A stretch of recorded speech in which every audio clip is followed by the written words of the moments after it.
네, 이번에는 그 조식의 시 7애라는 시를 보도록 하겠습니다. 근데 조식은 그 칠보시라는 게 작품으로 사람들이 생각을 하기 때문에 일단 맛을 보기 위해서 그것까지 포함을 시켰습니다. 조식은 칠보시는 조식 작가 소개를 할 때 그때 잠깐 말씀드리도록 하고 본문을 한번 일단 보도록 하겠습니다. 7애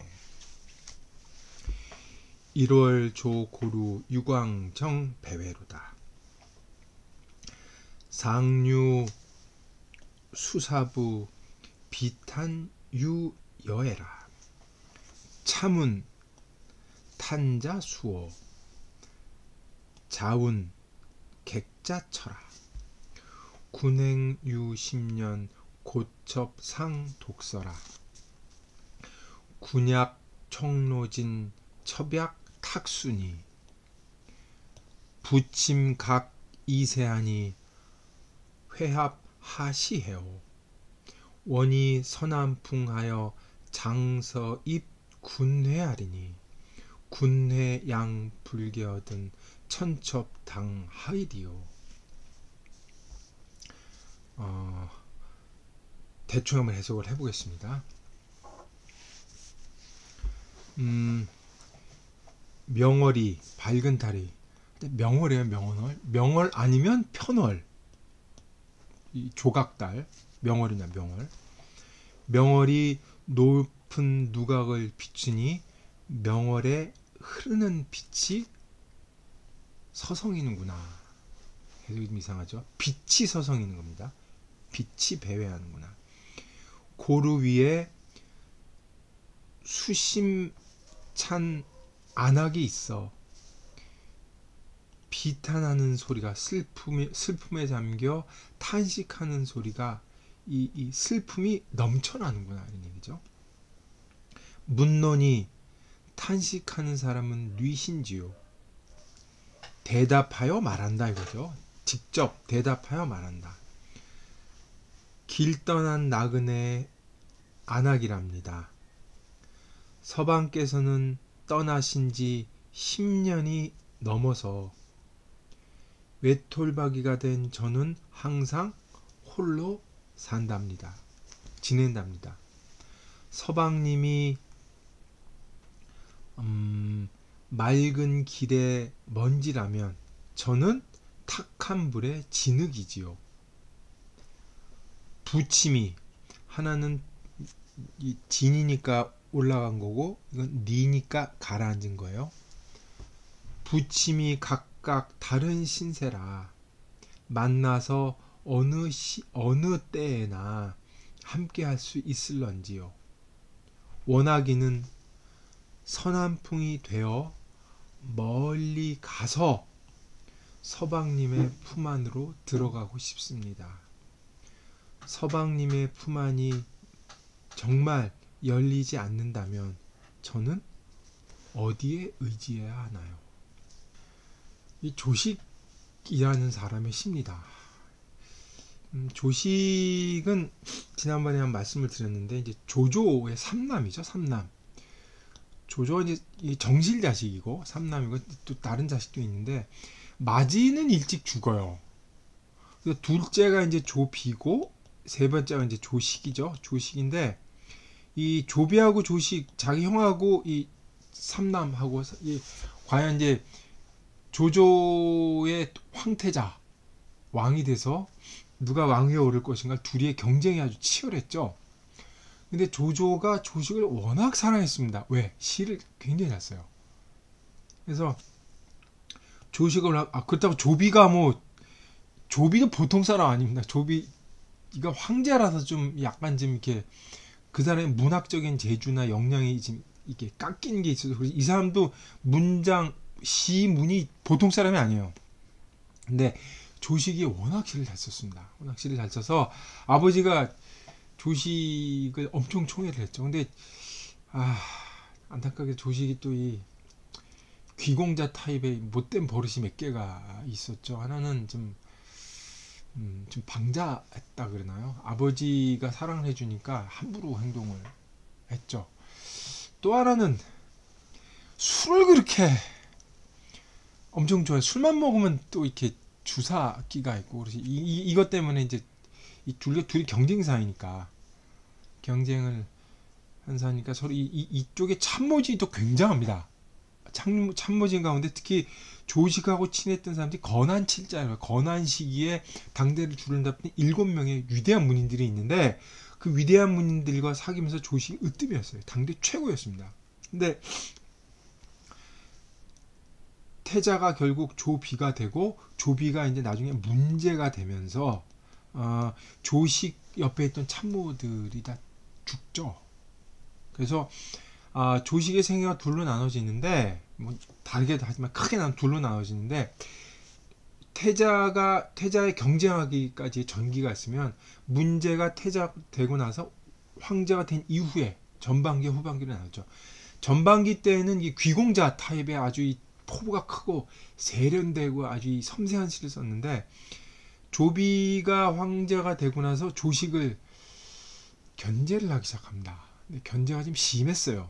그래서 조식을 이리저리 돌리기 시작합니다. 그러니까 뭐 여기를 봉해줬다가 저기를 봉해줬다가 그러니까 이 조식이 자기는 굴러다니는 풀 포기 같은 신세다라고 시에서 얘기할 정도로 강남에 갔다가 뭐 산동지방에 갔다가 평생을 돌아다녀요. 머물지 못하고 계속 돌리는 거죠. 근데 조비가 일찍 죽습니다. 안타깝게도. 근데 아들 조예가 또 이제 황제 자리에 오르는데, 아들도 아버지의 그 유지였는 잘 이어서 그랬는지 조식을 여전히 핍박하고 저기를 압박을 강해서 조식의 처지가 나아지지 않죠.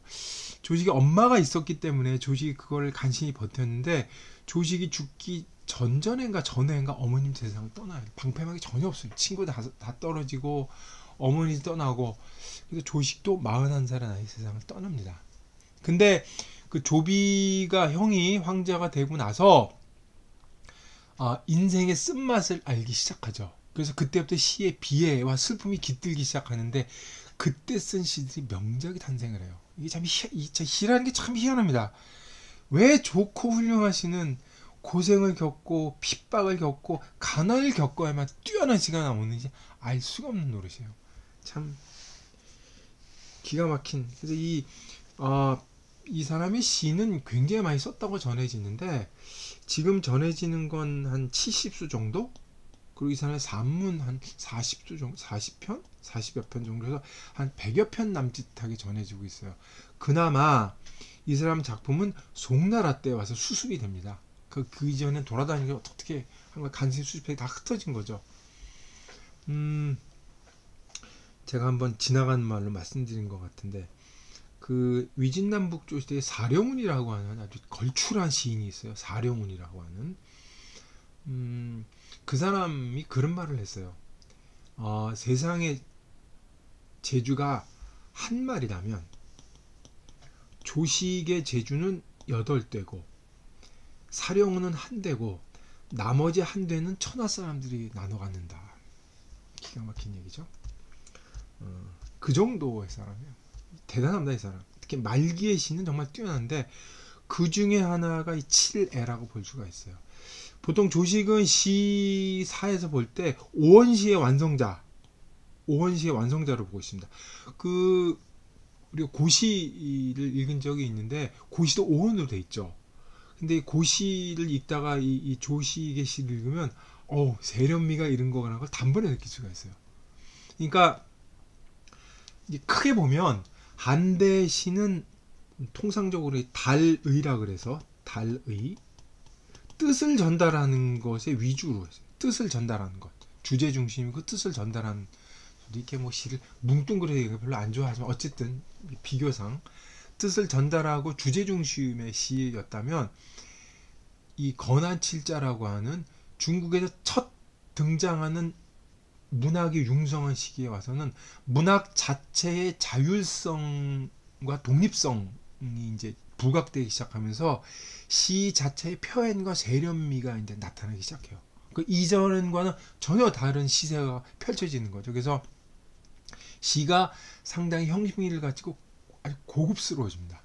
귀족적인 걸 띠게 되는 거죠. 이전과 다른 전혀 시의 모습을 띠게 됐는데 거기에 가장 뛰어난 시인이 조식이라는 거죠. 이게 정말 대단한 시인인데 참 우리는 조식의 시 하면은 보통 뭐를 얘기를 하죠? 잠깐 뒤로 넘어가서 칠보시를 얘기를 합니다. 칠보시를 한번 얘기를 하면서 앞시로 한번 넘어가죠. 칠보시가 이런 거죠. 자두지 작갱 저기 있네요. 녹지자입니다. 녹지 이위즙이라 기향 부하연 두제 부증읍이라 본시 동근생영을 상전하 태급고. 해석하면 이렇게 되죠. 콩을 볶아서, 볶는 게 아니라 뭐라 그래요? 콩을 삶아서죠. 콩을 삶아서 갱을 만들고 메주를 걸러서 장을 만든다, 이렇게 되는 거죠. 이 갱은 국이죠. 우리 된장국 끓이잖아요. 그죠? 자두하면 콩을 끓여 된장국을 만드는 거고, 우리 그 간장 만들 때 메주 띄우잖아요. 메주 띄웠고 그런 다음에 간장을 똑같은 거예요. 지금 이 메주, 이거 메주시자라고, 메주시자죠. 메주시죠. 저는 메주시, 메주 누룩이라고 얘기하죠. 메주시자. 같은 콩인데 어떤 거는 국을 끓이고 어떤 거는 장을 만들죠. 기향부하연, 콩때는 솥 아래에서 불타고 콩은 솥 안에서 우는구나, 이렇게 되는 거죠. 여기 향자를 써서 이 불타오르는 모습을 동적으로 나타냈죠. 콩때는 콩깍지라고 얘기도 하는데 콩깍지가 붙어있는 콩대를 얘기하는 거예요.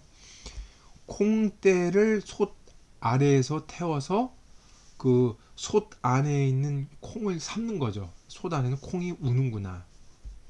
본래 같은 뿌리에서 생겨났는데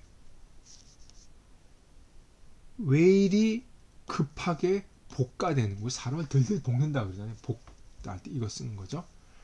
보통 이제 요 위에 두 구절은 빼고 요걸로만 이제 유명을 하죠. 이것도 이제 글자가 출입이 꽤 많습니다. 이제 이 칠보시는 세설신어라는데 이제 들어가서 이제 이거 알려지게 되었고, 이 삼국지에 보면 이게 나오죠. 이제 조비하고 다툼을 하다가 이제 조비가 권세를 잡자 이제 조식한테 얘기를 해서 네가 7걸음을 떼는 동안 시를 한 수치면 살려주겠다 하면서 이게 있다라고 이제 전설이 전설. 제가 이제 책에서도 이걸 뭐 자세히 말씀드렸기 때문에 이건 뭐 되풀이할 필요는 없을 것 같은데, 칠보시는 실질적으로 그 조식의 시 전집에 들어가 있지 않아요. 그래서 이 칠보시가 이 조식의 시냐 아니냐를 두고 이제 말들이 많죠. 여하튼 사람들 그거라고 이제 간주를 하죠. 근데 어떤 이 시는 조비와 그 동생 조식간의 그 갈등을 모티브로 이렇게 콩에 비유해서 쓴 시로 사람들이 너무 알려져 있죠. 제가 이거를 왜 개인적으로 뿐만 아니라 이거 아니라고 얘기하는 사람들이 많은데, 그 아니라고 얘기하냐 하면 여기에 동일한 단어들이 너무 반복이 돼서 조식 같은 사람의 시를 보기엔 조금 꺼려지는 부분이 있어서 그렇게 보지 않는 사람이 있다는 걸 참고로 말씀드리고, 이게 유명한 시다 말씀드리고 7애로 다시 돌아가도록 하겠습니다. 이 제목이 이상하죠. 7애. 원래 그냥 애요, 애인데 슬픔인데 7자가 들어갔죠. 7애라는 제목의 시들이 꽤 많습니다. 이제 건한 7자를 말씀드렸는데, 건한 7자 중에 한 명이 왕찬이라는 사람이 있어요. 왕찬이 조식하고 친해서 조식이 왕찬에게 준 시도 있는데, 그 사람이 7애를 굉장히 잘 썼습니다. 근데 주석가도 이제 7자에 이제 파고 7이 뭔 뜻이냐? 7자는 인간의 희노애락 애오 욕, 인간의 칠정이다. 근데 칠정 가운데 슬픔이 가장 도드라지기 때문에 칠정 가운데 애를 대표하자고 그래서 칠애라고 한다 그러는데 근거가 없습니다. 말은 그렇게 하지만 아마 이 칠자는 칠애라고 하는 제목은 미상이에요. 정확하지 않은데 아마 이게 악부시의 근거를 두고 있기 때문에 악부의 어떤 리듬하고 상관이 있지 않느냐라는 정도의 추론만 하고 있는 편입니다. 이거는 칠애라는 악부시의 제목을 갖고 왔지만 고시, 오원, 고시의 형태를 띠고 있는 거죠. 자, 한번 다시 한번 보겠습니다. 명월 조고루 유광정 배회로다. 명월이 높은 누각을 비추니 유광, 달빛이 흐르는 달빛이죠. 이걸 두고 이제 말이 많은데 유광이란 말을 썼고 배회란 말을 썼죠. 여기 유자라는 동적인 말을 썼으니까 배회라고 하는 이 동적인 동사가 오는 게 이제 서로 호응이 되는 거죠. 달빛이 흐른다고 표현을 하는 걸 주석가들이 여러 가지 얘기를 하죠. 첫째는 밤새도록 달이 이렇게 회전을 하잖아요. 이렇게 동쪽에 서쪽으로 이렇게 움직이니까 그 움직이는 것을 나타내기 위해서 유자를 썼다. 뭐 그런 설도 있고 달이 가니까 그것에 맞추어서 이제 배회란 말을 썼다. 그렇게 얘기를 일반적으로 하는데 그것도 중요하지만 여기서 조식이 유광이란 말을 쓴 것은 달빛을 동적인 이미지로 이게 바꿨다는 게 이게 되게 조식다운 모습이라고 얘기할 수 있는 거죠. 그러니까 명월하면 우리는 교교가 딱 들어오는데 교교를 유광배회로 이렇게 딱 바꿔 쓴 거죠. 이게 조식의 이제 능력이라고 할 수가 있겠죠. 여기 보면 상유 수사부 비탄유 여엘 수사 이 고시 19수에 수사란 말 나왔죠. 이거 그냥 쓰는 말이에요. 수사 근심에 가득한 여인이 높은 누각에 올라가 있는 거죠. 왜 높은 누각에 올라가 있겠어요? 서방님 오시나 바라보러 망부죠. 망부 올라가는 거예요. 고시 19수에서는 서방님 찾아서 혹시 오시나 멀리까지 나가고 방황했다 돌아왔는데 여기서 이제 올라가서 멀리 바라보는 거죠. 달빛이 밝게. 안 오시니까 비탄, 그 슬픔에 잠겨서 탄식을 하는데 슬픔이 넘쳐난다는 거죠. 울고 있었고 탄식을 했겠죠. 차문, 탄자수, 자운, 객자처. 차문이라는 것은 여쭤보겠습니다. 이게 이제 차자는 시자로 보통 얘기를 하는데 시에서 쓴 상투적인 표현입니다. 묻습니다 이런 거죠. 이 탄식한 사람은 뒤신지요 그랬더니 답하면서 말하길. 이게 자운이 이제 다른 판본에는 언시 이렇게 되어 있어요. 같은 말입니다. 그리고 객자를 이제 탕자. 우리 이 탕자 그러면 보통 이제 방탕한 놈을 얘기하는데 여기서 방탕이 아니고 자유롭게 떠도는 사람, 나그네를 얘기를 하는 거예요. 객자나 탕자나 같은 말이죠. 그러니까 서방님이 지금 어딘가에 출타를 했는데 오랫동안 안 들어와서 서방님 밖에 계시고 자기는 이제 그 떠돌아다니는 사람의 아내라는 거죠. 아내입니다. 여자의 이제 얘기가 시작되는 거죠. 서방님이 떠나신 지 10년이 지났습니다. 그래서 고첩상 고자 나오고 독자 나왔죠. 그죠? 항상 혼자 지냅니다. 외톨박이가 된 저는 항상 혼자 지냅니다. 고독이죠. 그 다음에 이제 명구로 칭송되는 이 구절이 나오죠. 서방님은 이 청자나 이 탁자는 대꾸를 맞추게 쓴 거지. 뭐 이것보다 이제 서방님 길에서 나는 먼지. 서방님 길 떠난 분이니까 길의 이미지를 갖고 와서 먼지를 표현했고 자기는 꼼짝 못하고 여기 있는 고인물에 이렇게 잠겨 있는 이 진흙이죠. 여기는 이제 상승의 이미지가 있고 여기는 하강의 이미지가 있는데 이게 비유 참 그거를 이제 부칭으로 이제 얘기를 했고 그거를 세가 다르다고 표현한 거죠. 형세가 다른 거죠. 지금 신세가 다른 거예요. 처지가 다른 겁니다. 각자 다른 처지. 서방님은 이 부으니까 바람 불면 어딘지 다니고, 자기는 여기 붙어서 꼼짝 못하고, 서로 만날 수 없는 이렇게 두 사이가 된 거죠. 떨어진. 그러니까 만나서 어느 시기에나 이 해자는 조화를 이루다는 거예요. 원래 부부가 같이 이제 조화를 이루면서 같이 있어야 되는 거 아닙니까? 만나서 사이좋게 지냅니까? 라는 거. 단순히 만나는 게 아니라 사이좋게 즐겁게 지내는 게 얘기하는 거죠. 그게 어느 때에 일렀는지요. 서남풍이 되어서 서남풍이 되어서 서방님 계시는 먼 곳까지 가서 서방님의 품에 들어가고 싶어요. 서방의 품에 안기고 싶습니다. 여기 서남풍이라는 말이 나왔죠. 주석가들이 또 여기 이제 한참 이제 주석이 붙겠죠. 하나는 이건 서남 쪽이다. 당대 이제 위나라의 수도가 이제 업인데 이 조식이 그때 수도의 서남 쪽에 있었기 때문에 서남 쪽에서 이 임금님 계시는 곳으로 가고 싶구나. 뭐 이런 소망을 피력한 것이다 해석하기도 하고, 서남은 이 동북이 남자의 방위라면 이 서남은 곤, 이건 이제 건방이죠. 건방.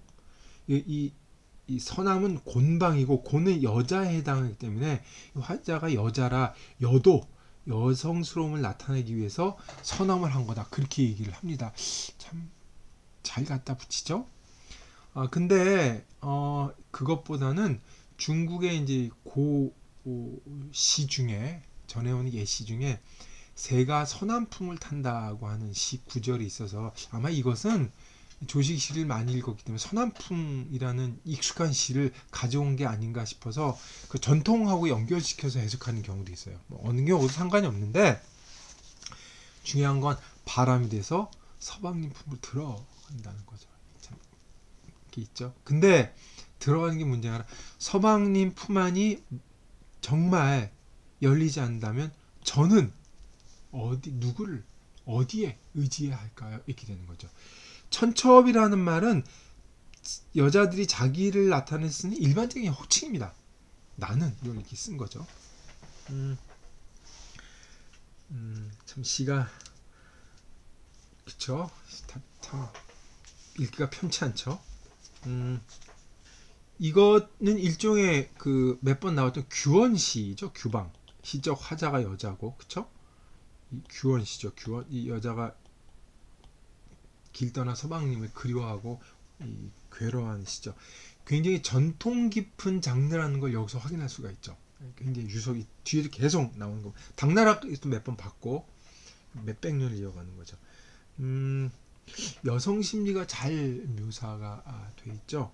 그러니까 이 시를 뭐 꼭 리얼리즘으로 읽을 필요는 없는데 그 당시의 그 고단한 여자의 삶을 감지할 수 있다는 면에서도 이 시는 참 괜찮다고 읽을 수가 있을 것 같고, 대부분의 규언시는 여자한테 작자가 가탁한 거기 때문에 다른 의미가 있다고 일반적으로 읽기도 합니다. 그래서 좀 아까 그 서남풍을 그 임금이 계시는, 그러니까 조식이 조비가 있는 그 궁전으로 가서 옛날에 형제였을 때 사이좋게 지냈던 그 정의를 우리 지금 같이 또 이러지 말고 지내고 싶습니다라는 소망을 피력한 시로 읽기도 해요. 그러니까 정치적 해석이 가득한데 이건 충분히 뭐 그럴만하고 생각을 하죠. 많은 사람들이 이 의견에 동조를 하는 편입니다. 이게 그 시 표면에는 그 뭐 그런 표현, 정치적 뉘앙스나 그런 게 전혀 없죠. 전혀 없지만 이 여자한테 자기를 붙여, 규언시가 원래 그렇게 쓰여져 있기 때문에 자기를 붙인다는 그 비유, 그죠? 기능 때문에 여러 가지 해석을 할 수 있다는 게 이제 이 시의 장점이기도 하죠. 근데 반복해서 말씀드립니다만은 그 규언시, 그 고시 19수에 읽었던 규언시랑 이 시를 이렇게 대비해 보면 대꾸, 대꾸가 정연하고 비유가 아주 참신하죠. 생각지 못한 비유가 나와서, 그리고 그거를 그 시구를 뒤에서 이어받는 그런 것, 그리고 감정이 되게 섬세하게 작동을 하고 있다는 게 참 이 시가 뭐랄까 고시 식구수 우열의 문제가 아니라 다른 지점이 있다는 것을 알 수가 있습니다. 자, 그 조식의 시는 이거 하나만 얘기하긴 좀 그렇긴 하지만, 그 지난번에 그 조조의 시를 보시면 그 조조의 시 중에 감정을 직접적으로 이렇게 나타냈다고 보면, 여기는 감정을 이렇게 직접적으로 드러내지 않고 이렇게 약간 돌려서 이 상세하게 풀어놓고 있죠. 이게 이제 그 아버지와 자식의 차이이기도 하고 시풍의 차이임과 동시에 이 건한 문학이라고 말씀드렸던 중국 문학 사상, 화려한 시문학을 꽃피웠던 시대의 어떤 그 느낌을 감지하실 수 있기를 바랍니다. 조식의 시를 다 함께 보겠습니다. 7회 명월조 고루 류광정 배회라 상류 수사부 비탄유 여에 참은 탄자수 자운 객자처라 군행유 10년 고첩상 독서 군약 청로진 첩약 탁순이 부침 각 2세 회합 하시해요 원위 선암풍 장서 입 군행이 군내 양 불개어든 천첩 당하여 7회 슬픔 밝은 달 높은 두각에 비쳐 흐르는 빛 맴돈다. 위에 시름 깊은 안악 비탄에 슬픔이 넘치는구나. 한숨 쉬느니 뉘신가요 물으니 나그네 안악이랍니다. 낭군께서 떠나신 지 10년 넘어 혼자 되어 늘 외로이 지납니다. 낭군께서 깨끗한 길의 먼지라면 저는 탁한 물의 진흙이겠지요. 위로 아래로 각각 신세가 다르니 어느 때 만나 함께 할까요? 바라기는 서남풍이 되어 멀리 낭군 품에 들어가고 싶어요. 낭군께서 정말 품을 열지 않으시면 저는 누구에게 의지해야 하나요? 칠보시를 보겠습니다. 칠보시 자두지 작갱 녹시 시자입니다. 녹시 이위 즙이라 기향부하연 두 제부중 읍이라 본시 동근생 상전하 태급고 콩을 끓여 국을 만들고 메주를 걸러 장을 만든다. 콩깍지는 소달에서 불타고 콩은 소단에서 우는구나. 본래 같은 뿔에서 나왔구만 왜 이리 급하게 볶아내는가.